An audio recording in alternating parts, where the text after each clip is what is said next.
Tshisekedi Tshilombo et bandi kofuta to ndenge nini. Na yambeli bido mwana mboka David Ditunga molobeli na kati ya parti politique UDPS et puis bandeko ya Union Sacrée et longone nde to kolobela actualité mokolo ya lelo ndeko David mbote na yo boye malamu na émission ya lelo.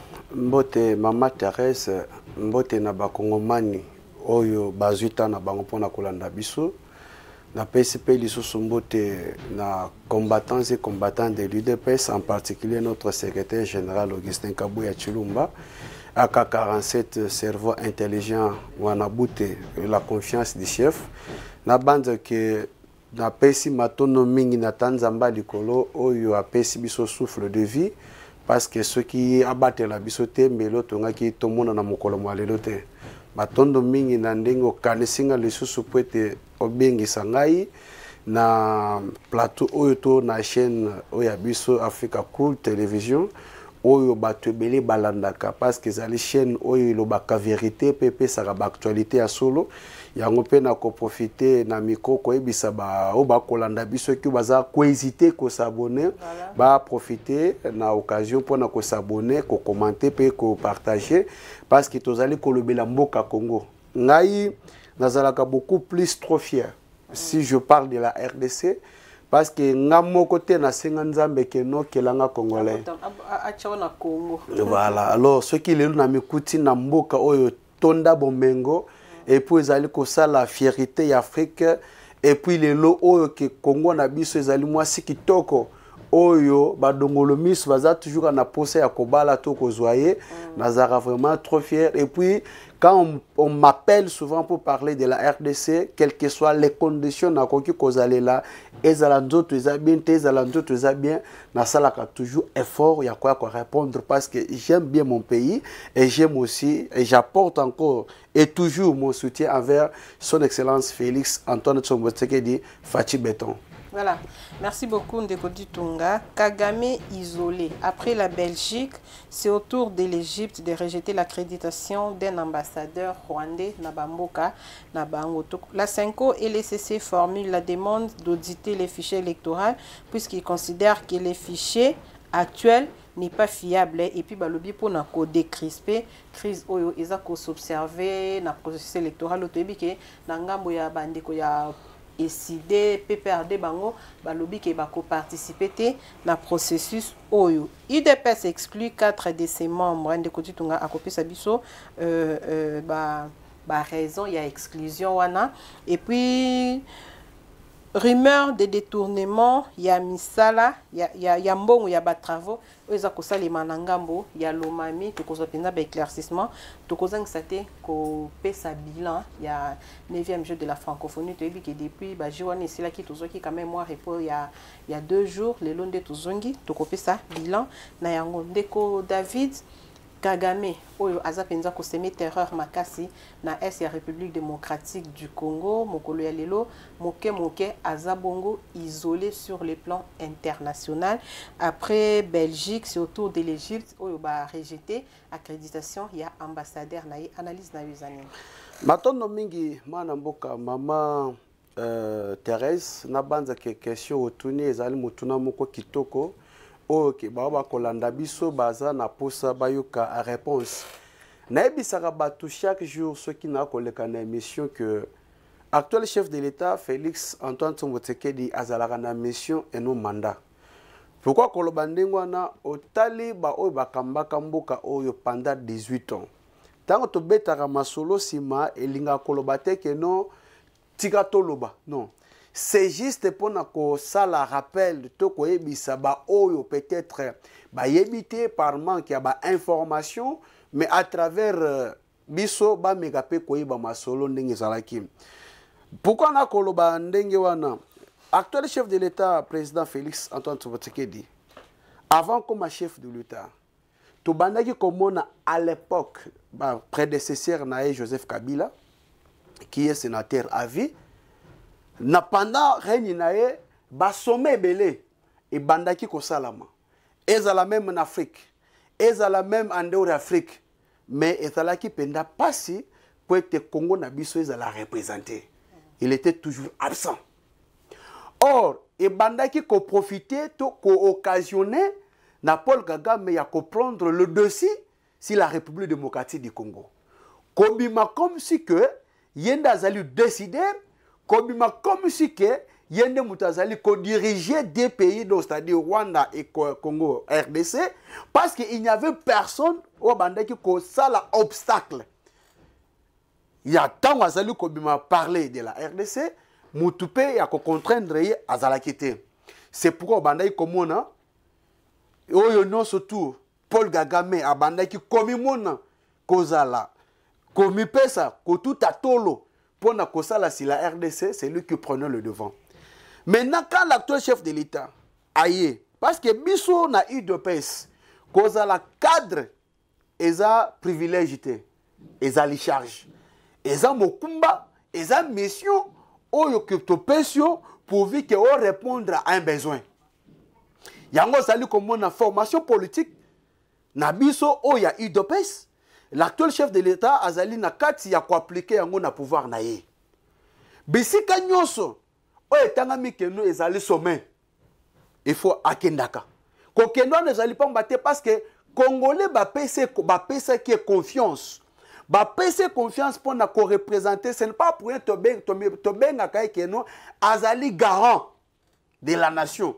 Yende représentant numéro 1 ya mboka na biso parce que c'est lui qui représente le pays na ba sommet o ezali ya Afrique y compris ba sommet ezali international. C'est-à-dire que ceux qui sont bassigé o ezali lié na sécurité, ceux qui sont bassigé o ezali lié na économie, ceux qui sont bassigé o ezali lié na développement, ceux qui sont bassigé o ezali lié na ba infrastructure, je pense que notre temps ezali wana et puis comme un responsable, celui qui représente République démocratique du Congo, Azaliwana et puis tout le monde a kabiso banso maya salaka abetango toujours à la place publique pour na côté sabino ke oya kendeki et salami pour na boye accord et salami na plan boye accord et salami na ta x peta y no sonda ke ezali na bénéfice ya mboka na biso et puis pour na ba congolais na tikala comment na te a se déplacer ka pour na ba besoin privé na ye pour na makamune mususu mais c'est plus monaka toujours pour na ko représenter Congo koloba Mungongo ya Congo, les loto comme na RDC, ezali ko flotter par tout le monde, drapeau ya Congo, ezali ko flotter. Ce n'est que par la diplomatie autour benga agissante, y a actuel chef de l'État. À titre d'exemple, Mama Peñel, toti comme na Mama Thérèse Bolim ici, sommet au toti comme na awa na Brésil, où ezaki organisé na président Lula. Je crois que biso banso Tolandi et Tolandi même une déclaration. Il y a un président brésilien. Alors, que non, cette fois-ci, c'est tout entre Congo et Brésil sur le plan économique et sur le plan culturel. Aux hommes que c'était quelque chose dont la RDC était déjà effacée dans la collaboration entre Brésil et Bissau. Mais avec l'actuel chef de l'État, et je tiens à vous informer qu'il est déjà invité par son excellence Félix Antoine Tshisekedi au wapi président Lula koya pour na la paix Congo et puis na ba échange na ba collaboration. C'est ce qui n'était pas le cas. Alors pour na ko lobasiko na mutuna na yo maintenant le Fati Béton est en train de couler Paul Kagame. Côté pena mire. Côté pena contre mire. C'est-à-dire que ce ko tali bato na bike ba Congomani ba Kolanda. Paul Kagame a comme kokima ba sommet mususu. Ezala na niveau Afrique. Ezala na niveau international. Ça dit qu'il est maintenant contraint par le président Félix Antoine Tshisekedi. Pourquoi? La diplomatie est en akatia kofuta. Autant que Belgique, autant que Égypte, mais au Bossani peut autant Angola. Parce que Angola paye a boyi accréditation ambassadeur rwandais. Parce que ebele ba yebate. Je profite même de l'occasion pour me parler en français pour tous ceux qui nous suivent. Aujourd'hui, les Africains, nous devons être prudents. Je pense que la communauté internationale est en train d'utiliser Paul Kagame pour la déstabilisation de notre continent qui est l'Afrique. Aujourd'hui, Paul Kagame est devant. Mais derrière lui, il a ses forces de la communauté internationale qui l'appuient pour faire du mal en Afrique. Aujourd'hui, Paul Kagame est en train de faire du mal à la République démocratique du Congo.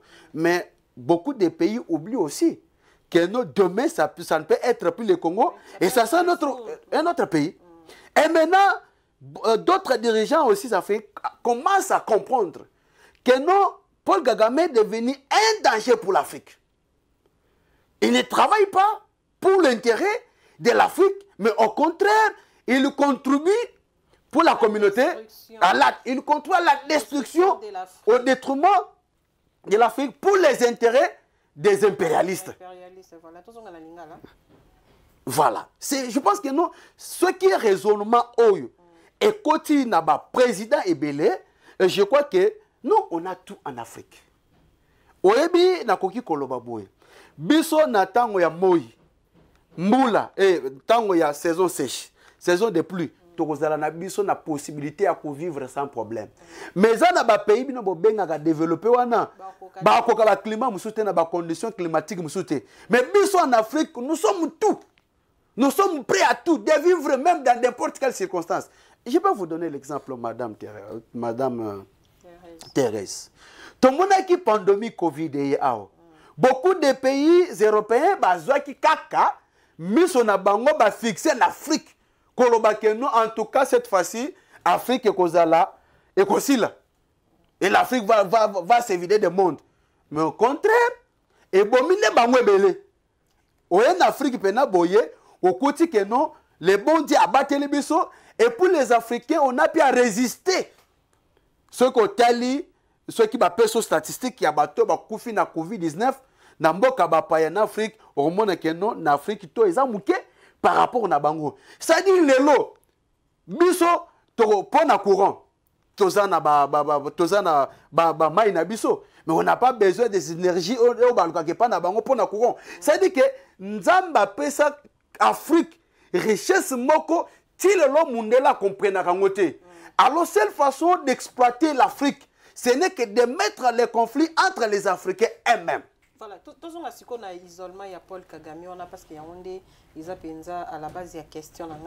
Au lobby, Paul Kagame, Aza travailler pour l'intérêt, il y a Mindele pour détruire l'Afrique. Mais il y a quelques présidents africains au Bazaba voisin, ceux qui n'atteignent Congo Brazzaville, il y a quelques pays où les Penza va renforcer les relations avec Paul Kagame. Ce que tu a réussi à pêcher Bango ou bien Bango peut jouer à jeu impérialiste. Merci beaucoup, Madame Thérèse. La question est bonne. Et cette question mérite aussi une bonne réponse. Moi, je vous réponds par rapport à Oyo Mokozamboka, chef de l'État, Félix Antoine Tshisekedi est en train de faire, et puis na ba résultat, tous allez palper des doigts, il y a diplomatie à justement. Ba pays voisin, ceux qui bango ba ko travailler pour na mboka na bango, pour na bande ko na bango, o bango ba voter ki bango tout ça ba misusu ba mivandi ça qui na dictature, mais ce n'est pas le cas avec l'actuel chef de l'État. Ça dit que ma pronomie na biso o eslamaki na Congo, ce sont les Congolais qui ont voté l'actuel chef de l'État. Et puis, chef de l'État Félix Antoine Tshisekedi est en train d'œuvrer pour l'intérêt de la République démocratique du Congo. C'est pourquoi ceux qui ont sanctions et Kopesama, et Bandi na Belgique, et en Angola, et en Égypte, quand les autres présidents, même les voisins na biso mususu, comprendre la même idéologie, je crois que non, l'histoire de Paul Kagame et quoi appartenir n'a passé. Parce que c'est un danger pour l'Afrique. J'ai dit bien, le président Paul Kagame, c'est un danger pour l'Afrique. Ce n'est que question que d'autres présidents africains qu'ils puissent comprendre que non, pour éviter le danger au lobby, parce qu'aujourd'hui c'est la RDC. Demain, je ne sais pas quand est-ce qu'il serait le tour, on va utiliser Paul Kagame pour déstabiliser le pays Moussoussou. Mais je crois que nous devons quand même féliciter cet homme, l'actuel chef de l'État, Félix Antoine Tshisekedi. Parce que ce qui est détermination au pour batebele bazo kanisa que non ndenge zaliwana la Rwanda est en train de nous attaquer, la mère des choses c'est faire la guerre. Oui, basa la rabitumba pas maté soko préparer en côté. Il est là, t'as le nombre ya ba éléments na FARDC na biso comparé yango à l'époque Joseph Kabila, comparé yango na actuel chef de l'État, je pense que Kabila a fait plus de 18 ans à pouvoir. Après ça, bah annonce que bah jeune, bah en armée, mais bah tika la kokota ndenge to monata mo kozamboka lancer message té. Ça dit que maintenant les Congolais sont fiers. Ya kokota en armée to moni ba nouvelle écrit presque presque dans la province bilenge bakoti na armée, c'est parce que bamoni qui à la tête il y a bango ko défendre l'intérêt ba congolais. Maintenant faire la guerre il faut aussi ko préparer yango. Yango zo ko mona que non, ceux qui le Paul Kagame.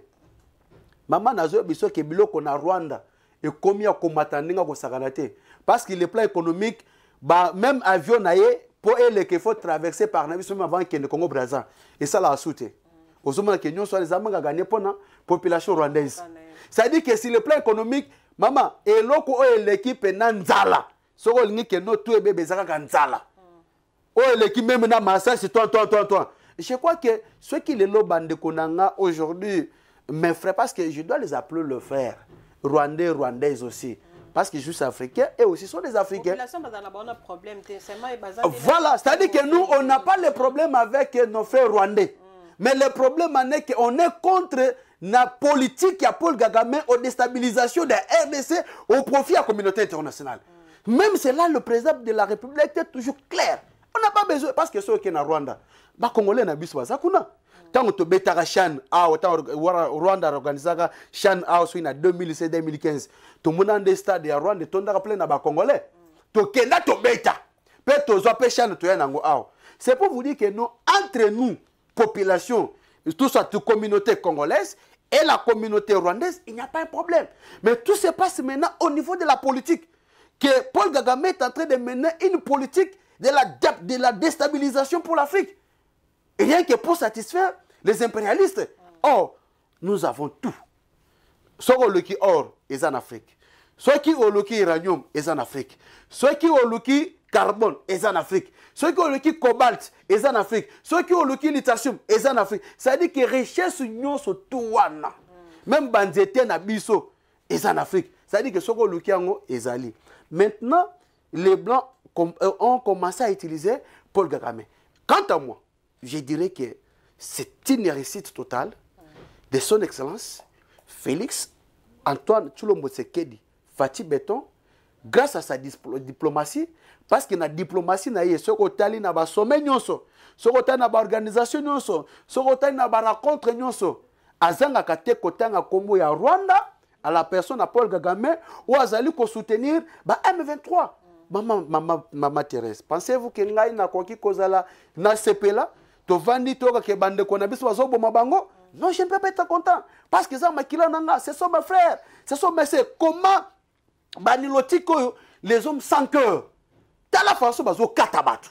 Là on ne va pas ba droit de l'homme. Vraiment, on a droit de l'homme et l'homme. On a droit de l'homme exacté. On a toujours mon organisation depuis que Paul Kagame a commencé à faire du mal pour la République démocratique du Congo. Aucune sanction au niveau de la communauté internationale. Silence. Mais tant que Kabitumba et Bandi entre Ukraine na Russie, balamoko ba sanction yé. Et puis tant que Makambo Salami na Niger ba sanction balamoko et Bandi. Mais le lot Paul Kagame na maboko na ye compte des milliers de morts de Congolais. Pour la richesse na biso. Il y a Paul Kagame, il y a Rwanda. Or, avec la bonne volonté de son Excellence Félix Antoine Tshilombo Tshisekedi, à l'objet que gagnant. Parce que mutu pa kokana nyonso azate. Olinyo cobalt, ok, il y a qu'un avant officiel, mais pourcentage de kotana que ça l'État paye pour ça au bénéfice de yo. Mais Paul Kagame lingi bongote, le col azali toujours Kotine kamana bitinda, il y a communauté internationale pour na kosala mabe na bafricain. Mais je pense que non, cette conscience, ce que Kotine ba président Moussousou ya Moka ya Afrique et kozala vraiment malamu mingi et nous allons parler de l'Afrique étant que continent riche, fort. Voilà, merci beaucoup. Nous allons parler de l'Afrique en tant que continent riche et fort. Voilà, Deko David, selon l'analyse, nous avons dit que ce qui est là, Paul Kagame, a isolé par-ci par-là, et ça grâce à la diplomatie agissante de Félix Antoine Tshisekedi Tshilombo. Tous la République démocratique du Congo, dans le processus électoral, dans quelques mois, déjà dans le mois d'août, en tout cas dans quelques mois, 4 ou 5 mois, il y a organisation, il y a une élection, donc déjà dans l'année électorale. Moi, tiraillement, il y a ma casse dans le fichier électoral. Tout le monde qui bandeko ya PPRD va se retirer, va participer dans le processus. Tout le monde a Martin Fayulu, na parti politique n'a décidé, va se retirer, va participer.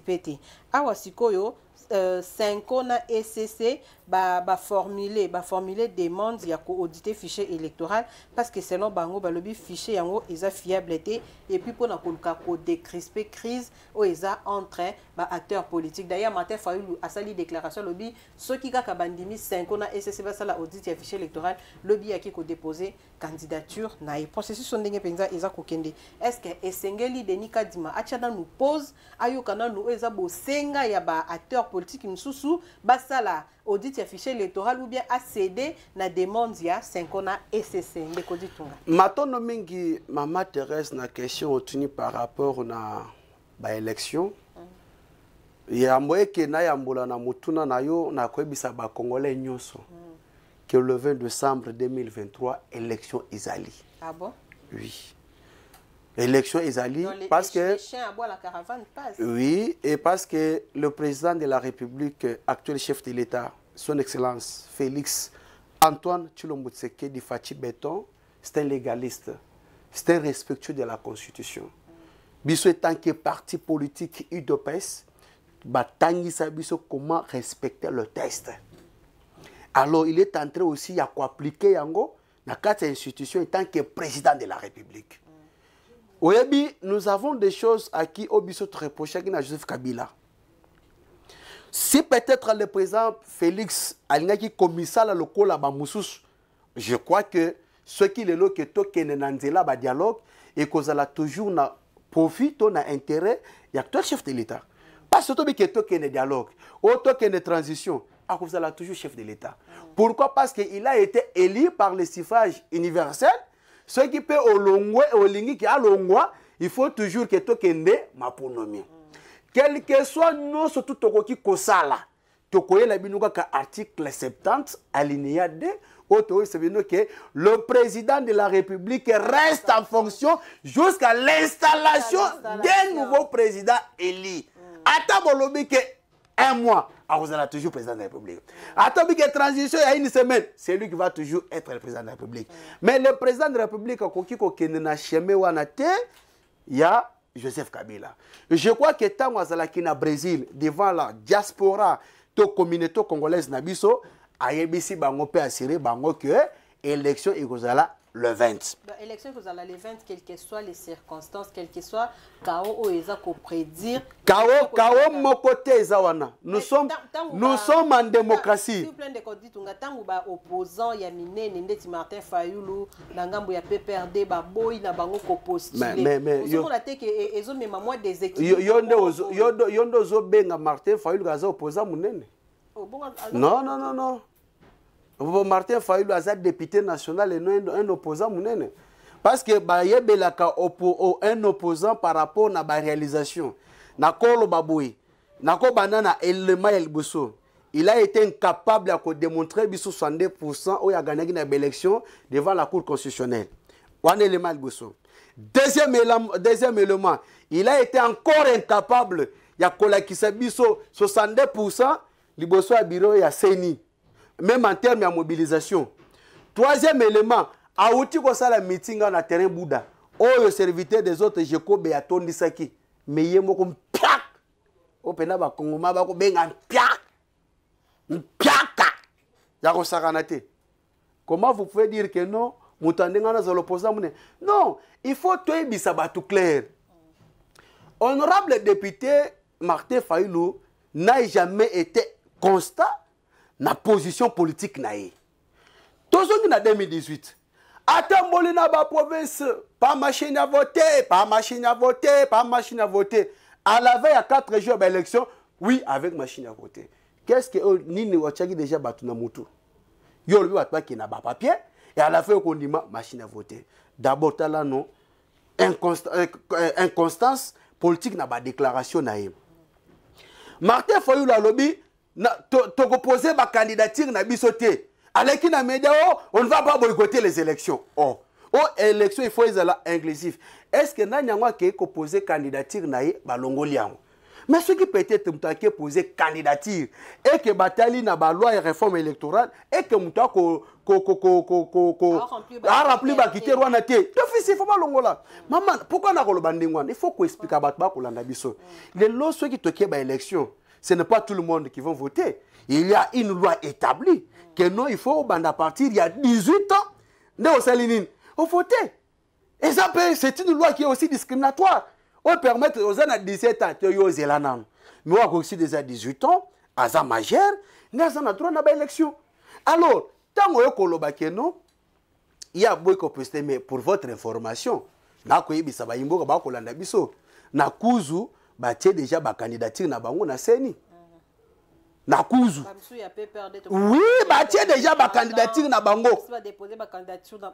et d'ailleurs on a aussi besoin de l'opposition mais malgré que l'opposition mouto ko représenter valablement opposition d'azate parce que Congolais kota la nangamba opposition mouto a sérieux azate oh Badolphe Muzito baza sérieux oh tala ningolingo be bisa émission o meilleur pas en opposition mais baza sérieux té yependa to beta lelo masolo to bakepe il ne faut pas appeler d'autres personnes les opposants ou bato ba commis ba opposants par circonstance ou bien par accident.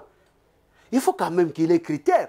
Si aujourd'hui on parle de l'IDPS que c'est un grand parti politique, c'est parce qu'il y a parcours. Mutu oyo ozo ebisanga ke aza opposant nde mutu aleka ki à la place publique na ba médias international pour ne compromettre biso qu'ils vont créer l'insécurité pour investir bayate. Wana dozo benga opposant. Wana dozo benga opposant. Ya Congo. Non, oyebi biloko mususu tant tout ça la Congo ne trapaka biso. Na ina lisolo beti olobi senko ECC ba formuler demande bazo senga audit ya fiche toyebi ke fichier électoral openza ezobota ba problème ebele depuis bandeli balobi Félix Tshisekedi azo préparer chaos azo préparer tricherie azo préparer makambo ebele ezalaki o nani francophonie ba ya kosala audit ezaki mambo ebele ti lelo nani makambo ezo pourquoi ne pas kochana nous moi pose koyoka pena o baninga bazolo bakosala pe kaka audit ya fichango s'il y a rien à cacher. Mais c'est ça la différence entre un politique avisé et celui qui apprend aussi comment faire l'opposition tant que l'IDP c'est un parti au pouvoir. Hier dans l'opposition, maintenant parti au pouvoir. Nazongi nosima. Demande ya SCC. Dans lobby nazongi nosima. Nazo répondre. Nazongi nosima na 2018. Est-ce que le président Asseni azaki a IDPS? Président Cour constitutionnelle azaki a IDPS? Mais le président, actuel chef de l'État, avec un lobby, avec sa machine à voter, il y a une élection. Pourquoi? Parce qu'il y a une base, il y a une confiance dans la population. Mais ceux qui ont une faillite, il y a une population. Il y a une maponomité. Il y a une passe. On a enregistré des Rwandais, on a enregistré des Ougandais, des Tanzaniens, mais ce sont des Congolais. Mais ceux qui assurent que vous allez opposants, ceux qui assurent que nos peuples balandakayo, d'abord l'opposition est koufa, opposition a pété. Il y a Foufou, il y a Mouloutou. Nous avons une opposition. Opposition à Bilemba. Oh, depuis que l'IDPS a côté na pouvoir, Maman Thérèse. Na lobby, depuis l'IDPS a côté na pouvoir. Ville morte et tigalo sala maté. Connexion et ça au katamate. Opposition, il faut ba ville morte, il faut ba. Mais on sent là. Mais biso tigalo be sabilo ka batu. Batumba ba plena ba boulevard. IDPS a tigalo be sabilo ka batu te. Les partis politiques oyo principe nango eza basé sur une élite pacifique et non violente. C'est connu de tous. Les lots d'une manière pacifique pour accéder au pouvoir. Ndenge prophète politique à la Kakabiso était tiré dans le de mémoire que mon collègue de PES a au pouvoir, les sages à Tamote Robeta. Maintenant, Nazali Kwashiko na Mutuna ya SCC. Pourquoi n'est pas il faut te bapper le comme vous avez quelque chose à cacher. Il faut te bapper le comme que tous les choses à l'époque colonialité. C'est-à-dire? Oh, que l'Église catholique pense que Azali a monopole de tout faire. Les lois ont tellement que nous, à l'ingambon, à mi côté trop na politique, même à place à repérer sa verset biblique, à tout moment politique, l'Église catholique est en train de se vider avec le fidèle. Bandi bako ta sauté. Bako préféré bazonga ba église de réveil. Yango zo mona cause de la trop politique, au moment que basango bako mi ko bénir ba mariage, mais nzokande kuna bala déjà pas total aboye titulaire aïe. Non seulement parce que Oazala à la tête, Aza trop politique, qui est cause à l'ecclésiastique.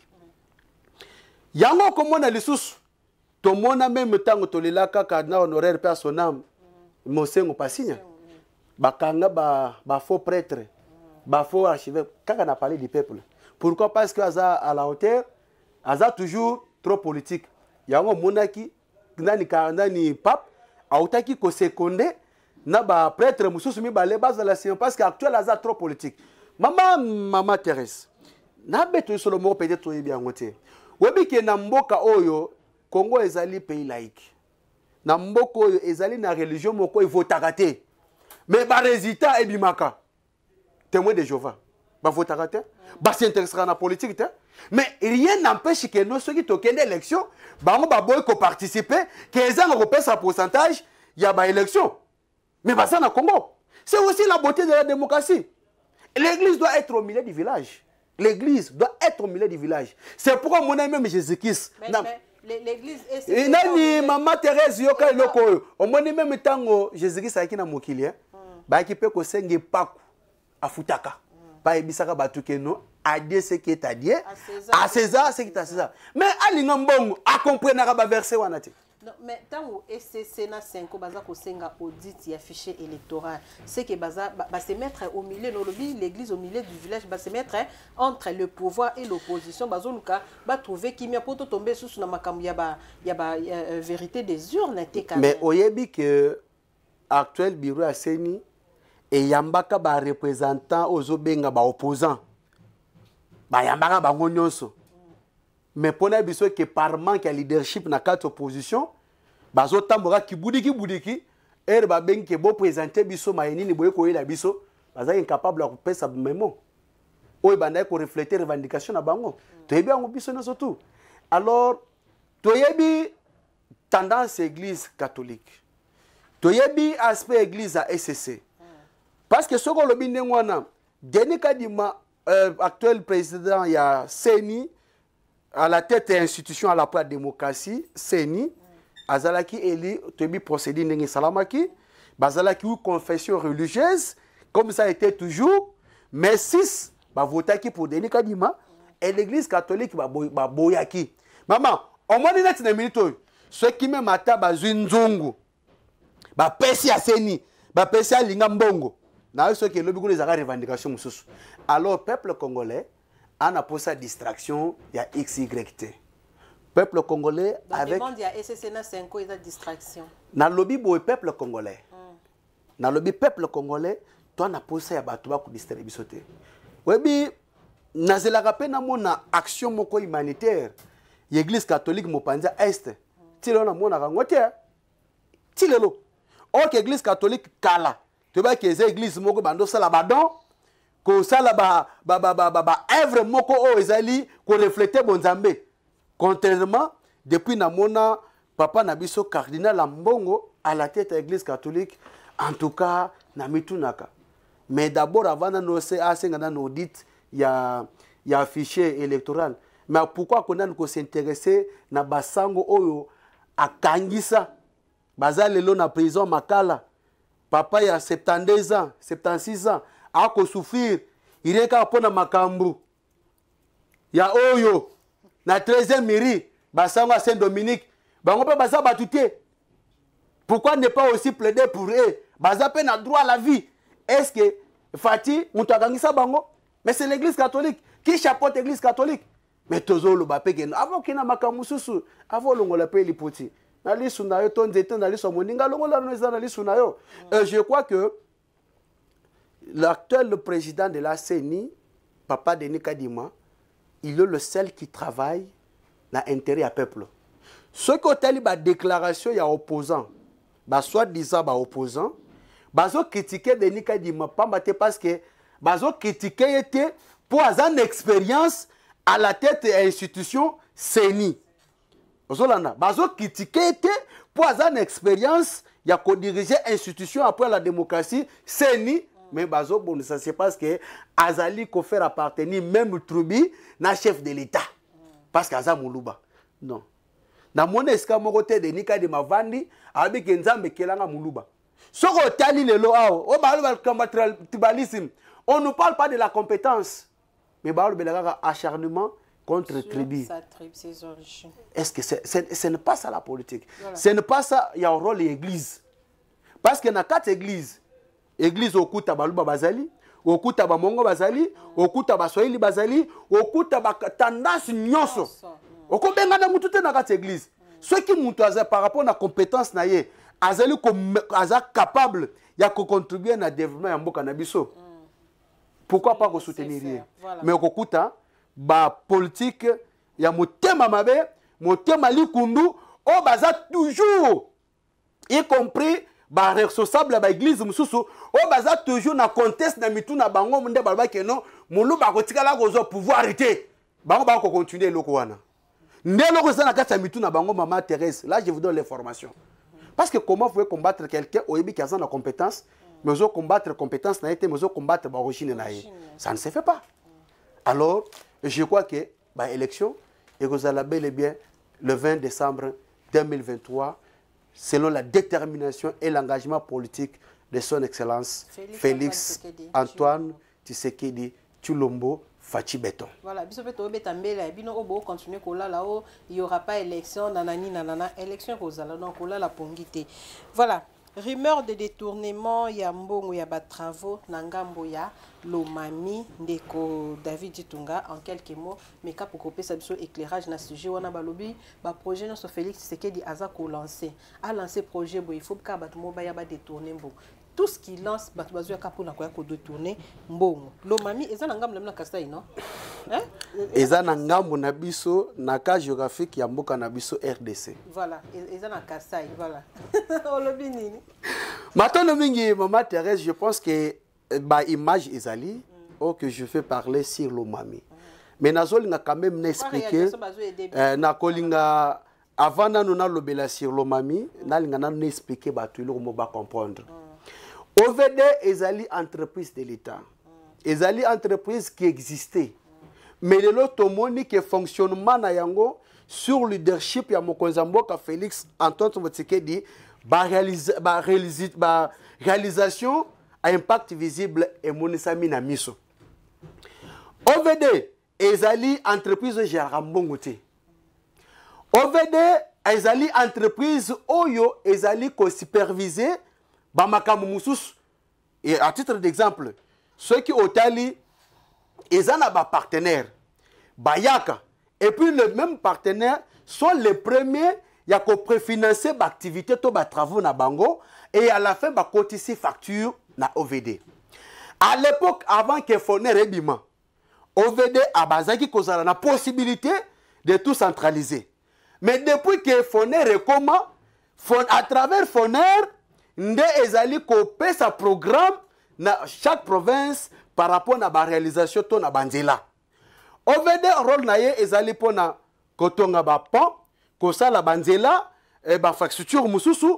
Mais je crois que à ce qui concerne kokuta na ba province, wan ezali rôle ya OVDT, wan ezali rôle ya office de route. Maintenant au moni ba mususu ba dongolo misu, o ba moni ke no to komi na moment campagne, na ba moni ke na poche na bango misolo ezali te. Comme il se mettre à la place publique pour commencer à dire n'importe quoi sur l'OVD comme si Keyene Moutou a financé. Tant que lobby que non, projet na Lomami qui va détourner. C'était quel projet? Et le montant qui a été décaissé pour le projet, il y a combien? En plus, date où il va décaisser Kimbongwana, et Zalaki Mokolo, Nin. Et puis, il y a des travaux, ils sont là qui comptent. Après le DG, il y a OVD, ingénieur Victor Tumbati, qui est là, le DG de l'OVD, que je salue en passant. Azalaki na 2021, na Lomami. Pour un projet Moko, il y a entretien routier en cycle pair. En 2021, Père Koutana qui na Azalaki comme gouverneur. Et je crois que ndenge toko lo baboye cameraman na biso azola ki sabango comment misala et kosala manakati ya Lomami. Voilà. Par rapport à la programmation, il y a Foner. Alors nous mettons seulement en garde batu oyo bazali na ba information te o ba moni que place ya ko diemela to ko zwa misolo pona ko sala campagne malamu na 2023 et sengeli ba banda ko attaquer entreprise OVD bayeba ke ils verront ditunga na nzela na bango et puis koya toujours na secteur oyo ezali yangai mais tango kotala wana donc pour eza campagne de diabolisation eza campagne de diabolisation pe par manque de moyens pour na makambo etali ba élection pour tali pena mutu boye soko bike no ozano na makoki te seule façon yo moni ya kobanda koluka misolo pour na combattre campagne il faut maintenant koluka ko s'enchaîner ko sala ba diffamation na entreprise qui est OVD o ce qui le totali mama Peniel en terme ba kabela nga komba mama Peniel nzambe nanga boni misa mama Thérèse en tout cas avec le temps makamutu et que tout bon comprendre biso eza kosa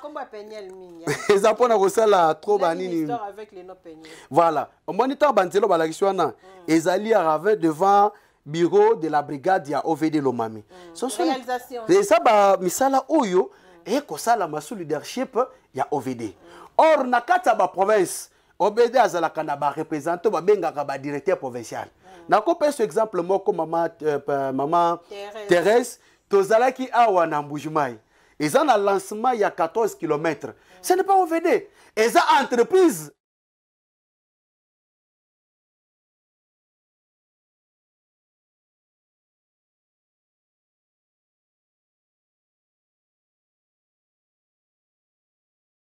pona ko banda ko inspecter ba travaux pona ko respecter délai ko kende susu plus le ko bakeno l'actuel DG ya OVD ako kima bureau technique ya contrôle en cycle BTC mais c'est grave parce que l'OVD a toujours travaillé à côté ya bureau technique ya contrôle obi baye batal balobi keno caniveau et salami bien été ravin et salami bien été collecteur et salami bien été basali étude finale balobi keno maintenant ça va les lots tous trop fiers tous on net na Kinshasa aw ceux qui les toke na kindele kaka moko Maman Thérèse, vous avez comment la population va chef de l'État, merci. Bato belé ba perdaka misala bana classe et katana mais le lot tala route kindel nego comme praticable. Olonga na kindel oké na nzela ya plateau des professeurs. Tala banzela nge salami le lot à travers OVD na projet Tilejil.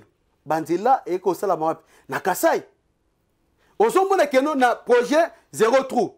Le lot soki toké na route universitaire na biso ya yolo aw. Au monde c'est du béton. Aujourd'hui, Kassavubu, c'est du béton. Ce que même aujourd'hui, entrer c'est comment? C'est du béton. Même ce que na télé, na télé na biso côté toke na pena kolia maboke. Au monde kenzela wane bande ko zala impraticable. Mais le lot grâce à OVD, nzele sani et kotikuna na kati. Et puis tu es sur un projet. Il y a anti-érosif. J'avais parlé récemment dans l'émission Nayo, réseau Masekita, Mbala, Zaliko, Tala Makamarut national numéro 1. Et maman, le lot dans un projet, il y a 3 communes. 3 communes, on a Ezui, commune, il y a Kassavubu, Ezui, commune, il y a Limete, et Ezui, commune, il y a Gombe. Je pense que nous, ce sont les projets, ok, bah, partenaires. Bayenango, bah, nakata kosala musala, et à la fin, c'est l'État de Mtarosanine. À devoir bango parce que si peut-être que l'OVD yene mutazala qui gestionnaire que Masolo nyo soute panaï on allait parler autre chose mais lui ne gère pas responsabilité dans OVD alors qu'il y a un responsable direct voilà ça responsable direct alors c'est nous qui le partenaire qui viennent c'est pourquoi j'ai quand même le temps à expliquer bandeko que makambo etali ba infrastructure coup de chapeau na chef de l'État Félix Antoine tout le Monseigneur de Fatih Béton à travers OVD. Merci beaucoup Ndeko David Dutunga. Tokomi pensa ko kende ko chuter la émission na somo ko lelo IDPS exclut 4 de ses 4 de ses membres. Qu'est-ce qui s'est passé? Démocratie ou yangwana? Bon, il y a un système il y a ko étouffer baninga pour que ba msusu ba régner. Qu'est-ce qui s'est passé en quelques mots? Merci mingi maman Thérèse. Na bande que selon par règlement to statut na biso et pessinga autorisation d'étaler les conflits internes à la place publique. Mais je vais répondre à la question en tant que citoyen congolais. Au moment où parti na biso, il faut battre bakeno, ils en abattu ba perda ba vie. Ils en abattu ba perda misala. Ils en abattu ba sibisa ba injustice sociale. eza na bato ba perda ba bien na bango na kata ba bien moi je suis là pour na perda pena biloko na nga ya mbongo ebele ya lelo peut-être très vite nazo mener ya kozala un parti au pouvoir eza on a banda ko mener depuis Kalater. C'est parce que je suis de l'UDPS, j'ai subi l'injustice sociale, l'UDPS et Moulouba qui combattait le pouvoir à l'époque, nous sommes tous subir ma kamanding na ndenge. Lelo tozali sous une opposition tête comme parti au pouvoir. Les combattants et combattants de l'UDPS ba sous na posé à distraction té. Ceux qui ont un problème non particulier avec XY vont me aller régler en hier. Tant mutazo ndima kokenda kozo mbongo de part et d'autre au moment que biso nyoso avec notre SG Augustin Kabouya tozali focaliser na deuxième mandat à chef de l'État d'où les élections se pointent à l'horizon mais yo koye la biso ba distraction oye la biso ba mvutumo pozo zo ba mbongo ya ba X ya ba Y maman de l'autre banane vérité to komona ba nomination et ko salama to komona ba nomination o bazo bima na compte à partir na biso otali pena lobby que noté en tout cas as un combattant de l'IDPS à l'époque ceux qui ba nommé on se posait des questions oh ba lobby oh ya IDPS to tout yo y bien OK fédération ni to éviter section ni to éviter cellule ni to éviter secteur ni to éviter mais lelo avec notre secrétaire général Augustin Kabouya ceux qui ba nommé otali wana za vraiment combattant to beti maboko mwana ndako to ko féliciter Lélo, notre secrétaire général Augustin Kabouya, c'est lui qui maîtrise bien la situation de 0 à 100%. Il y a eu de peste. Il y a eu de problèmes. Nous sommes tous dans la partie et comment trouver une solution. Et puis ce qui problème se présenter, Azalaka toujours là pour nous répondre et qu'on peut toute une solution. UDPS c'est la base. Tant la batobele basala mafia na UDPS. Tant que base pesa bango mu Congo pe sila mbala moko. Lelo ko le kapesa ta déclaration bosse ka base à ça sans yo. Au moins que déclaration ne causala sans impact parce que UDPS c'est un parti de masse. Alors ngana ko ebisa bato ba kolanda biso que étant que parti structuré, parti moko bien organisé et pour bien discipliner, la charité bien donnée commence par soi-même. Tokoki ko lingate na moment o biso tozali concentré pour na donner ko pesa second mandat na chef de l'État. Allez yo le biso théâtre de chez nous pour que nous rezo mbongo ya X ou que nous rezo mbongo ya Y. Maman, nous sommes tous concentrés pour na ko pesa second mandat na chef de l'État. Mais qui ne sait pas que l'actuel CG obi et le monde a sepelaka na notre secrétaire général Augustin Kabouya c'est quoi? Alobaka vérité.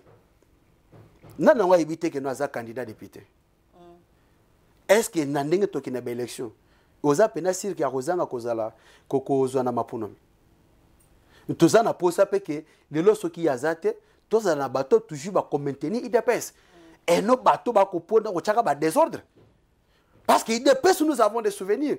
Les gens qui ont les médias, nous recevons des messages à menace de part et d'autre. Mais il faut que tous les gens qui maîtrisent comment concilier la situation où ils sont dans la partie. On n'a pas besoin de distraction. Voilà. C'est le chef, candidat à compte à IDPS à Zamoko. Au niveau de la présidence, c'est Fatih Béton. Secrétaire général, chef Nimoya, Foumoudi Oumouerel, Foumoudi Oumoua. Il n'y a qu'un seul chef. Dans la partie Nabiso, son nom c'est secrétaire général Augustin Kabouya Chilumba. Il n'y a pas deux. Merci beaucoup, Ndeko David Ditunga. Tout ce qui s'en a déroulement, il y a 9e jour à francophonie, qui est organisé 8 jours à Wanambo Kalapso et Bandaki du 28 au 26 août. Du 28 juillet au 26 août à Wanambo. 6 août. Du 28 août. Non, du 28 juillet au 6 août. Voilà. Ah ouais, la capitale de la République démocratique du Congo, tout le monde qui déroulement dans le bilan examen.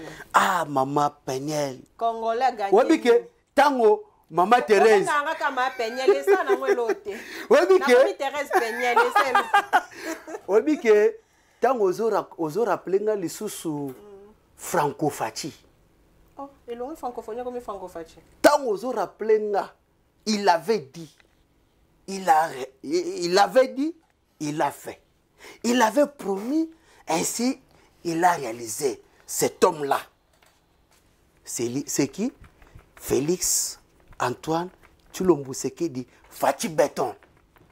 Moi, je ne vois pas béton. Mais est-ce qu'on a une infrastructure où le biso Congo te bénéficier? Dans le cas on a parlé de 20 mains, dans le stade de 20 mains, dans le stade de Mopanzi Boy, dans le stade de gymnase Ezawana. Dans le cas de stade de martyr, terrain basket Ezawana, basal ya basket Ezana. Dans le côté 20 mains, dans le basal, il y a lit, il y a taekwondo, il y a judo. En tout cas, na ko biso que non. En tout cas, Congo na mituni tozaki na Dubaï, tozaki na États-Unis. Mais natala boika en Afrique. Précisément wapi Kinshasa, capitale de la République démocratique du Congo. Na félicité engagement, détermination à Mokozamboka. Na félicité détermination aussi, il y a gouvernement. Na félicité l'issous détermination il y a Nazali Koya. Na félicité l'issous détermination il y a notre secrétaire général qui toujours à la hauteur, il y a qu'on motiver, qu'on mobiliser base pour participer à la manifestation. Na félicité l'issous na DG. Il y a francophonie, Isidore Kwanza, qui s'est impliqué aussi selon la vision du chef de l'État. Il y a que j'ai et Bandi Malamu, P. Esseli Malamu. Na félicité population Mobimba. Parce que, Kobo Sanate, que Ezaka Kabande kwa Kinshasa ne baikite, Batu Bauta Kime ba France, Bauta Kime Allemagne, Bauta Kime États-Unis, Bauta Ki Goma, Bauta Ki Congo Central, Bauta Ki Mbujimai, Bauta Ki Lubumbashi, pour na komona Allemagne d'Afrique comme Kozamboka la Kibiso à travers l'infrastructure. Il y a le lot sur le qui na stade à 20 mains na butu, aux zones ni maté que toza na moi,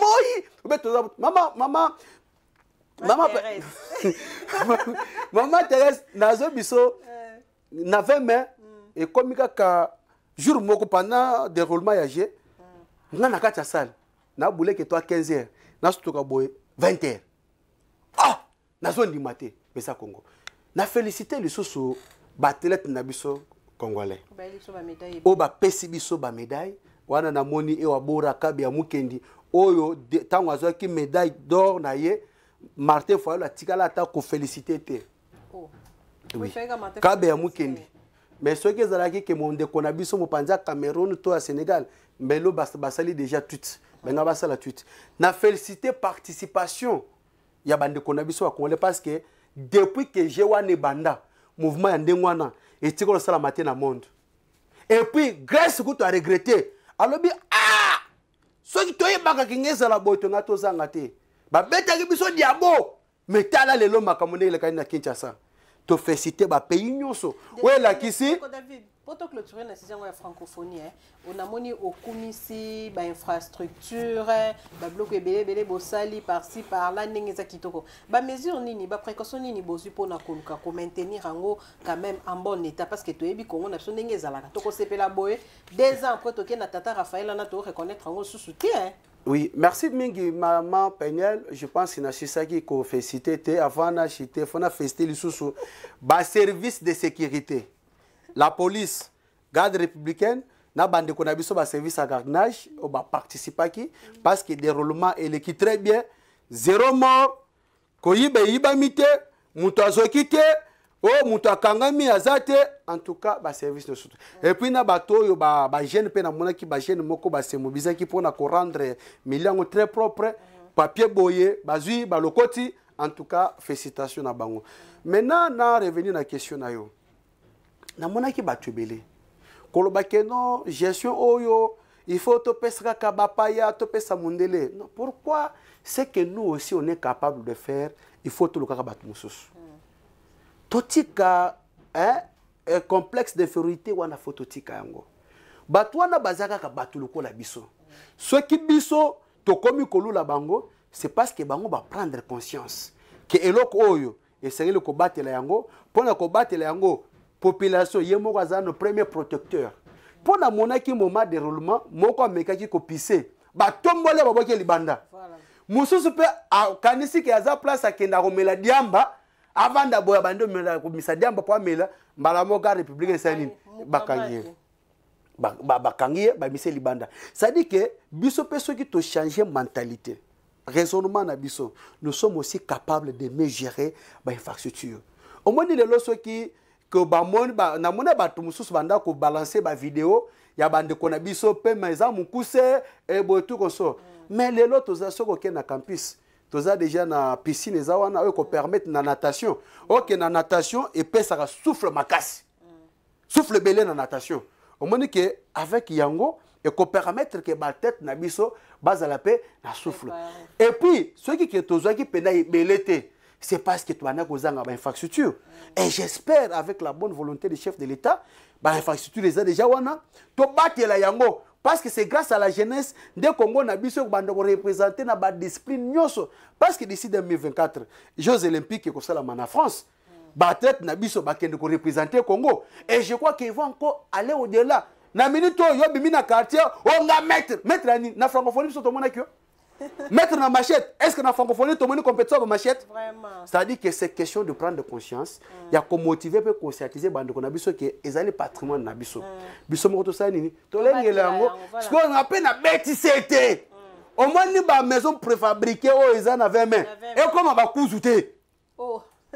Oh mais toi en vérité. Et comment ba kuzuté? En tout cas biso mais bah déjà que nous dit tout ngaza communicateur d'investigation. Ceux qui kakao boy. Eh bah maman, wana kut na kozalate, wana kozala ennemi de la République. Na kofunda e pas fati. Voilà, merci beaucoup Ndeko David. Et les chers sont batikali biso. Mot de la fin numéro de téléphone. Mot de la fin. Ils que congolais. Moi na mboka n'espace à 4 ans. Bilo wasali prédécesseur batilo sala ngote. Tomina moma campagne te mais oya sali Franco Fachi etikingana nzala enzambe eroyo ewabora ero zibiu force allion natikali na sentiment congolais nyoso to bisika zali yango to kosenga keno ba ministre na biso ya culture ya sport to mona nde to représenter ki culture na biso na ndenge longo bani malgré que ba dongolo miso ole to la francophonie ba komio faire avait dit au Fali n'avait pas cité. Est-ce que Eza ici qu'il y a fait avait dit n'a Fali a cité guité? Eza ma caméra francophonie. Eza qui fait de la musique, te batebele bazo quand. Non, il faut quand même qu'on aide bango. Eza ma francophonie, eza ma musique té. Faire autant qui bête musique ne a on a stade de martyr. Eza journée eza qui programmé. Et na occasion peut na profiter parce que batebele bagansa comme si so sambela raté. Bana nzambe nyonso. Oyebi ke nzambe de maître ya souffle de vie. Mokolo ya les 11 avec l'homme de Dieu. Na yebe déjà depuis bon mois nanga na baction na ya salaka. Évangéliste Claude Kabundwalesa à cause de la martyr. Makambo biso Congo to traverser la participation est obligatoire ya biso nyonso na ba domaine nyonso. Les 11 ya mois biso tozali août de 20h jusqu'à l'aube tozala na stade des martyrs pour na ko komisa tata Nzambe pour na peko bonza ekolo na biso na maboko ya Tanzambe. Numéro de téléphone. Numéro ya téléphone ezali plus 243 82 283 22 25 na bandeli plus 243 82 283 22 25. Mais c'est le rendez-vous est dimanche. Koza ngate hein? C'est le rendez-vous. Wana eza à caractère politique. T na terrain Sainte-Thérèse avec moi na mboka l'honorable Francis Chibalabala du Kofi Atiango ezali meeting de vérité na kosenga aketi la fayu libaya na Sainte-Thérèse olobi aketi fayu libaya na Sainte-Thérèse mais ya za proclamer na mba Sainte-Thérèse te awache libande ye azo idani mwana mboka Francis Chibalabala azo sala politique. Il y a maintenant qu'on bête musique, comment on comparer musicien na politicien. Voilà. Lui va parler de la politique. Maramba musique bisoto ye bien ngoté. Je pense que nous na sengi ba combattants, c'est combattantes de l'UDPS et puis mobilisation est à la générale, na ndenge pe mo konzina biso parti. Alors ba que tous celui que du parti, il faut tout soutenir. Voilà. Ya on a lancé appel na micro na yo que dimanche le 13 biso bansu na Sainte-Thérèse pour na soutenir moi na boka honorable Francis Tibalabala du Kofi Atiango. Voilà, merci beaucoup Ndeko David Tongandengo répondre à une invitation sur mon lelo. Merci Nabino Onyon Sopé Bokozoli Baku ya Kolanda Biso na émission Oezaki réalisée par Igozo La Sara et puis Bino Nyoso Obozala qui wana bo prêta qui met forte pour na émission Oyo Ezala réussite. Continuez à vous abonner massivement. Bye bye, à la prochaine. Nous avons fait nos rendez-vous. Nous vous donnons rendez-vous à partir de la semaine prochaine, de 12h à 13h. De 12h juste à 13h, nous avons la émission en direct, téléphone ouvert, nous avons partout Zali ou participer. Le numéro est affiché, Nabaya, écran, restez connectés. Bye bye.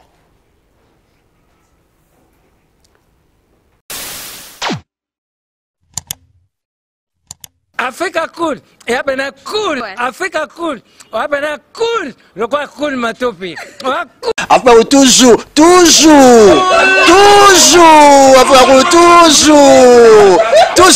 enfin, cool. C'est bon.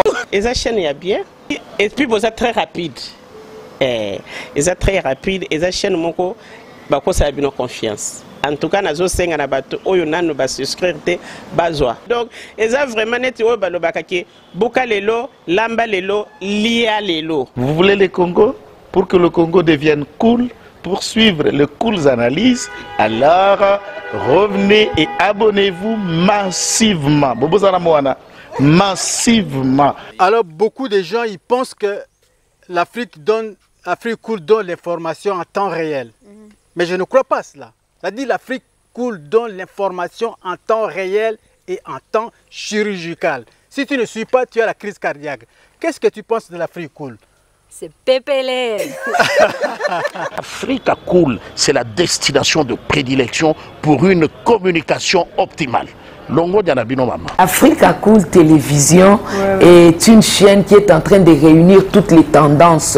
Donc les chrétiens s'y retrouvent, les païens s'y retrouvent, les politiciens s'y retrouvent, les femmes ménagères s'y retrouvent. Donc Eza Eloro na biso to sepela ranango yango chaque fois son aye na Kinshasa, il faut namona Africa Cool. Et au monde de la chaîne Oeza impartial. Le rôle de Babino, vous méritez le soutien de la population ainsi que des institutions compétentes. Placer un petit mot par rapport à la récompense Oyo. Ah, je félicite très sincèrement Africa Cool. Voilà. Je n'avais pas opéré le mauvais choix. Voilà. J'avais recommandé, je me rappelle que je disais que c'était une destination de prédilection pour une communication optimale d'excellence. Voilà. Nazanga Mogote Tala. YouTube yemoko à reconnaître que napona qui m'abete. Au moins ba choix to salaka, ba réflexion to salaka. Tikala kaka abonné à Africa Cool.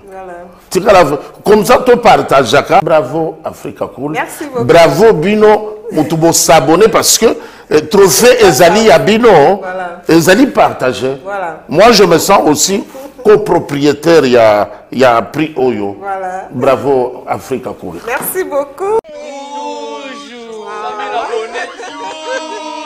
Toujours.